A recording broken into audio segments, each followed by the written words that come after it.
bien évidemment. D'ailleurs, il faut savoir que la barbarie, le goût du sang, la cruauté font partie de l'ADN même du capitalisme occidental.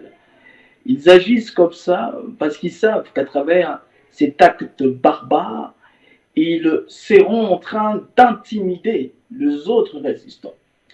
Mais ils doivent savoir que cette stratégie marche temporairement, mais ne marche pas éternellement. Pardon. C'est-à-dire que là, on assassine un personnage qui portait des grandes idées, on assassine un personnage qui portait une grande idéologie. D'ailleurs, on l'a mis dans l'acide, on l'a coupé, comme si on coupait un petit animal, et puis on le jette dans l'acide, et puis on arrache son dent, et on la garde depuis un certain temps. Bon, d'ailleurs, beaucoup se posent la question si on a véritablement rendu au gouvernement congolais la véritable don de Lumumba. Donc, cette cruauté, cette barbarie, cette sauvagerie font partie de l'ADN de l'impérialisme.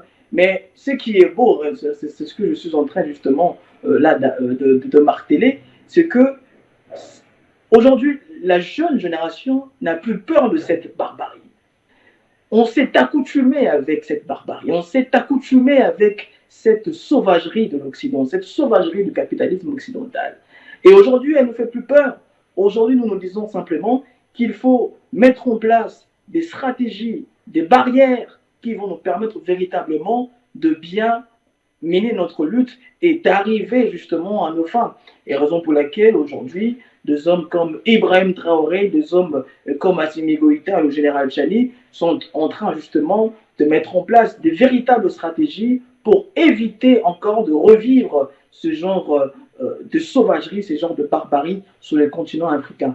Donc, ça choque, ça blesse, mais il n'en demeure pas moins que ça nous sert de leçon et ça nous permet justement de prévenir certains actes de l'ennemi.